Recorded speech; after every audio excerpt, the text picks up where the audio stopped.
नमस्कार दोस्तों, मैं हूं पुलकित मोहन सिंगला। स्वागत है आपका हमारे चैनल में। दोस्तों, आज हम इस विषय में बात करेंगे कि क्या कोई भी आत्मा किसी के शरीर पे आके मेडिटेशन करके कुंडलिनी जागृत कर सकती है? क्या वो अध्यात्म अपना हासिल कर सकती है? यूँ कह लीजिए कि किसी आत्मा की अध्यात्म में रुचि हो और उसका सफ़र बीच में छूट गया हो आध्यात्मिक यात्रा में, मेडिटेशन करते वक्त, कुंडलिनी जागृत करते वक्त, और उसकी जिज्ञासा इस हद तक बढ़ गई हो कि वो किसी के शरीर पे आ जाए।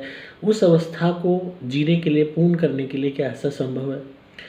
दोस्तों, कुंडलिनी कोई भी क्यों जागृत करना चाहता है? क्यों हम मेडिटेशन करते हैं? क्यों हम ध्यान लगाते हैं?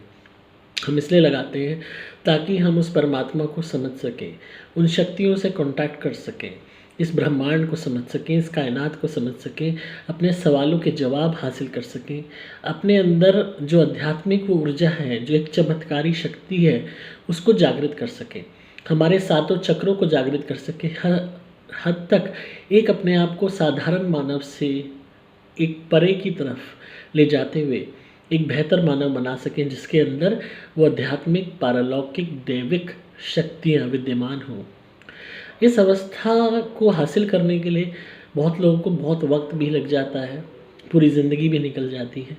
कुछ लोग होते हैं बहुत जल्दी के चरणों में ही उनको ऐसी अवस्थाएँ, ऐसी अनुभूतियाँ होने लगती हैं कि वो कुछ ना कुछ हासिल कर रहे हैं, कुछ ना कुछ उनके अंदर शक्तियाँ आ रही हैं। अब ऐसी अवस्था का मध्य में रुक जाना मृत्यु के कारण और उसके बाद प्रेत योनि में चले जाना किसी आत्मा का, अपने आप में एक अजीब विडंबना वाली सिचुएशन प्रोवाइड करता है। जो भी इतनी कॉन्शियस हासिल कर चुकी होगी, चाहे अपने कुंडलिनी जागरण के मध्य में होगी या ध्यान के मध्य में आत्मा रही होगी, या उसने अपने जीवित काल में कुछ हद तक ध्यान किया होगा, उसके अंदर कहीं ना कहीं इतनी कॉन्शियस जागृत हो गई होगी, वो सही गलत में इतना फ़र्क समझ गई होगी कि उसको किसी के शरीर पे आने से कोई फ़ायदा नहीं मिलेगा। अब वो प्रेत योनि की वासी है और उसका फ़र्ज़ है कि वो प्रेत योनि में ही रहे जब तक का समय है उसका, और अच्छे काम करे। मोस्ट ऑफ द टाइम अगर आप शुरू से ही मेडिटेशन कर रहे हो, अच्छे कर्म कर रहे हो, रिलीजियस हो, धार्मिक हो, अध्यात्म की तरफ आपका रुझान है, तो अच्छे कर्मों के कारण, ध्यान ऊर्जा के कारण अपने आप ही आपकी आत्मा शक्तिशाली होती है। और प्रेत योनि में जाने के बाद भी उसमें शक्तियाँ होती हैं और वो साधारण आत्माओं से भिन्न अलग आत्मा मानी जाती है। तब आगे के पड़ाव में बढ़ती है कि ईश्वर ने ये योनि प्रदान की, तो अब इसी में हम परस्पर प्रयास करेंगे अपने आप को बेहतर बनाने का, इन्हीं ऊर्जाओं से जो हमने हासिल की है। वो किसी और के शरीर पे आने का नहीं सोचती, क्योंकि आप किसी और के शरीर पे आके अपनी आध्यात्मिक यात्रा को पूरा नहीं कर सकते। आप भोजन की लालसा पूरा करने के लिए आत्माएं आती हैं, संभोग की लालसा पूरी करने के लिए आती हैं, पाने की इच्छा के लिए आती हैं, अधूरे कामों के लिए आती हैं, पर अध्यात्म में आगे बढ़ने के लिए, कुंडलिनी जागृत करने के लिए, ध्यान करने के लिए या ध्यान की चरम सीमाओं तक पहुंचने के लिए रेयरली कोई आत्मा आएगी, क्योंकि उसका कोई फ़ायदा नहीं मिलेगा उसे। असली फ़ायदा उसे ही मिलेगा जो उस शरीर की असली मालिक है, क्योंकि हमारे आत्मा राम में हमारी आत्मा का वास होता है। जब हम ध्यान करते हैं तो हमारे जो चक्र होते हैं, सातों चक्र, जो रूट चक्र से शुरुआत जिनकी होती है और हमारे क्राउन चक्र तक जाते हैं, ये एक सर्प की भांति उठती हुई कुंडलिनी हमारी आत्मा को छू लेती है। हमारी आत्मा एक, यूँ कह लीजिए, सारे बंधनों को तोड़ देती है। ये एक ऐसे ताले हैं सातों चक्रों की जो खुलने लगते हैं, जिससे हमारी आत्मा के अंदर ये शक्ति आ जाती है कि वो सुपर कॉन्शियस हो जाती है, खुद को जान जाती है, the realisation of the soul, कि मैं क्या हूँ। तो उसमें आप किसी और के शरीर पे आके उसके शरीर पे कब्जा करके वही परिस्थिति अगर पैदा करते भी हो, या उसको फोर्स भी करती है कोई आत्मा के उसके अंदर ये अनुभूति आए, अब कोई भी किसी के शरीर को पोजेस करेगा और अपनी इच्छा को ज़बरदस्ती उस पर थोपने का प्रयास करेगा, तो कम्प्लीटली नहीं हो पाएगा। कुछ हद तक पार्ट्स में होगा कि इंसान कहेगा पता नहीं मेरा क्यों मन कर रहा है ध्यान करने का, पता नहीं मेरा क्यों मन कर रहा है कि मैं कुंडलिनी जागृत करूं, मेरा क्यों मन कर रहा है कि मैं ऐसे बैठ के ध्यान करूं, मेडिटेशन करूं, मैं क्यों मेरा मन कर रहा है मैं सात्विक भोजन करूं।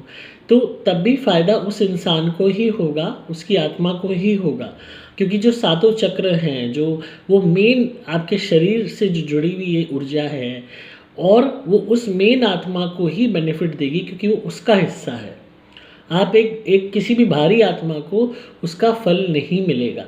तो कोई भी आत्मा जो अध्यात्म में रही हो जीते जी, शरीरधारी जब थी, मेडिटेशन में रही हो, कुंडलिनी जागृत कर रही हो, और उसमें अगर उसकी मृत्यु हो जाती है या किसी और कारण से मृत्यु हो जाती है, तो भी उसको इतना पता होता है कि अब किसी के शरीर पे आके इस अवस्था को पूरा नहीं किया जा सकता।